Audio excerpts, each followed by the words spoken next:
YS జగన్కి YS Sunitha ఇచ్చిన counter మీద పట్లర్గా ఎన్నికల సమీపిస్తున్న వేళ వైఎస్ వివేక మర్డర్ 5 ఏళ్ళు అవుతున్నప్పుడు కూడా ఇప్పటికీ నిందితులు ఎవరో ఎగ్జాక్ట్గా తేలలేదు, శిక్ష పడలేదు. సో ఇటువంటి నేపథ్యంలో మరోసారి ఇది రాజకీయ ప్రచారాస్తంగా మారబోతుందా, అదే మా రెండు పార్టీలకి ఇదే ఆయుధం కాబోతుందా అనే అంశంపై ఉన్న డిబేట్ కొనసాగిస్తున్నాం. సైదా గారు, అన్న చెప్పింది నిజమా, చెల్లి ఆవేదన నిజమా, ఏది నిజమా ఈ రెండిట్లో?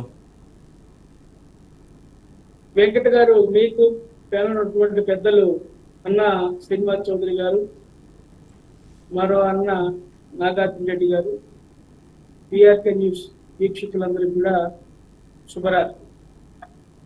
ఈరోజు ఎన్నికల సమయంలో మరలా 5 సంవత్సరాలకు పొందినటువంటి మర్డర్ కేసు సంబంధించి ఈరోజు మనం చర్చించుకుంటా ఉన్నాం.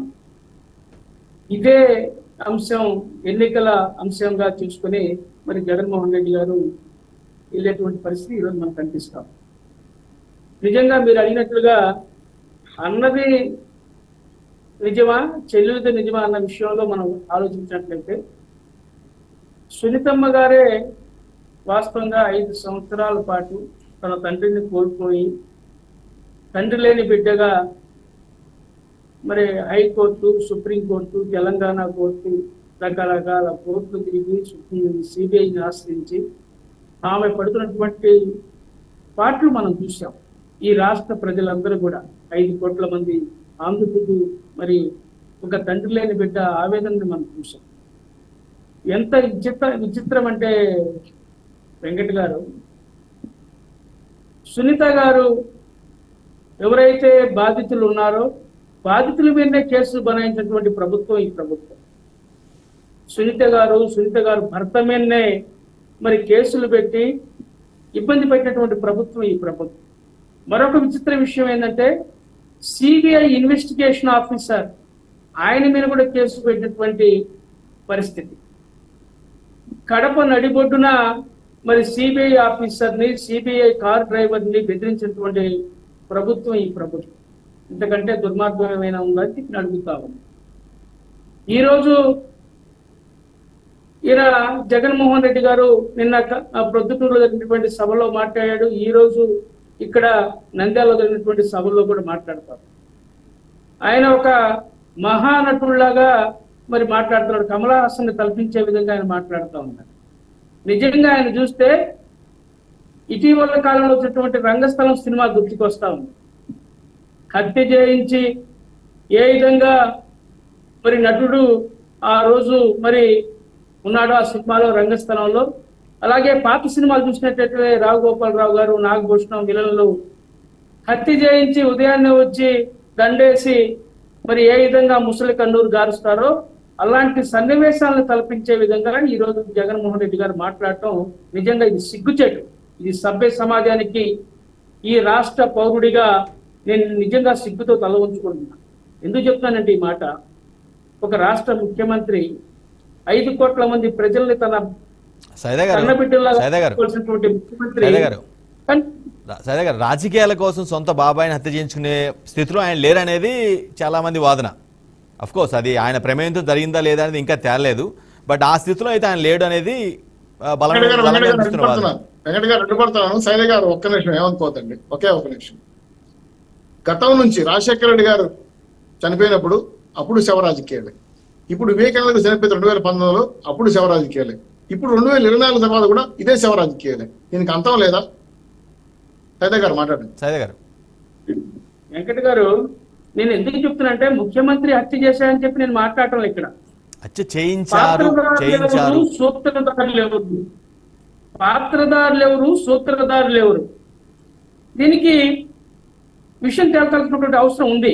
ఎందుకంటే ఈరోజు ముఖ్యమంత్రి గారే ఆయన ముఖ్యమంత్రి హోదాలో ఉండి ఈ హత్య ఎవరు చేశారో దేవుడికి తెలుసు, కడప జిల్లా ప్రజలకు తెలుసు అని చెప్పి ఆయన మాట్లాడుతూ ఉన్నాడు. ఆయనే ఈ యొక్క కేసుని విచారించిన జడ్జిలాగా మాట్లాడటం కరెక్ట్ అంటారా? ఈయన రాగద్వేషాలకు అతీతంగా మరి వ్యవహరించాల్సినటువంటి ముఖ్యమంత్రి రాజ్యాంగమైన ప్రమాణం చేసి మరి ముఖ్యమంత్రి పదవిగా చేపట్టినటువంటి ముఖ్యమంత్రి ఈ రోజు ఈ విధంగా మాట్లాడటం న్యాయమా?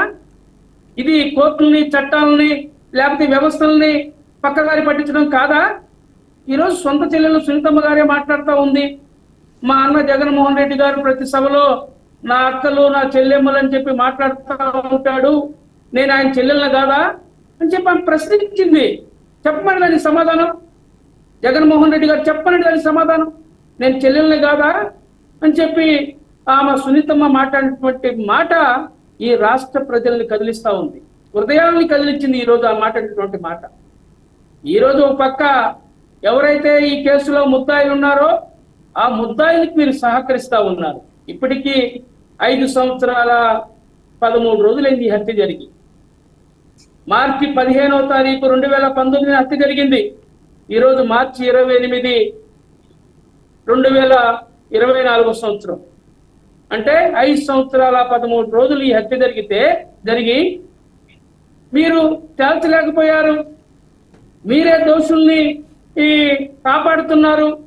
మనం చూసాం అవినాష్ రెడ్డిని కర్నూలులో సిబిఐ వాళ్ళు వచ్చి 4 రోజుల పాటు అక్కడ తిష్ట వేసి అరెస్ట్ చేయడానికి ప్రయత్నిస్తే మీరు ముఖ్యమంత్రి హోదాలో ఉండి పోలీసు యంత్రాంగాన్ని అడ్డం పెట్టి నీ కడప ప్రజానీకాన్ని తీసుకొచ్చి ఆ హాస్పిటల్ ముందు గుంపులు అక్కడ దించి అరెస్ట్ కాకుండా చేశారే. నువ్వు నేరస్తుడి కాదా జగన్మోహన్ రెడ్డి? ఇది కరెక్ట్ అని అంటారా? చెప్పమనండి. ముఖ్యమంత్రి హోదాలో ఉండి ఇలాంటి చేయడం కరెక్టా అని చెప్పి అడుగుతా ఉన్నాం. వ్యవస్థలను కాపాడవలసినటువంటి ముఖ్యమంత్రి వ్యవస్థలను హత్య చేయటం ఇది సమంజసమా? ఈ రాష్ట్ర ముఖ్యమంత్రి గారు కాంగ్రెస్ పడతాడు.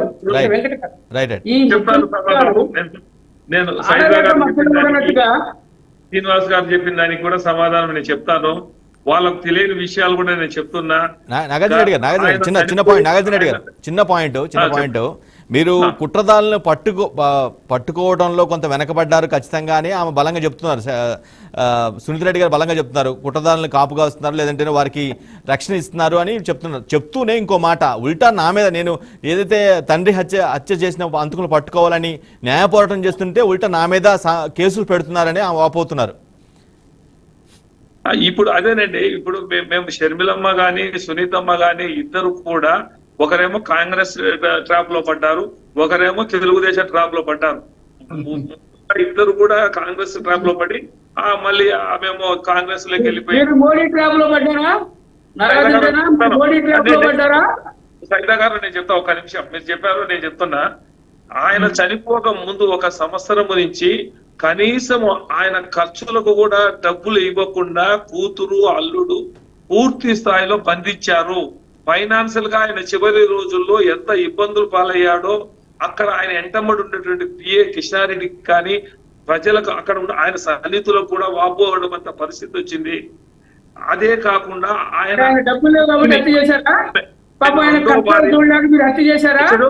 కాదండి చెప్పింది ఎవరు?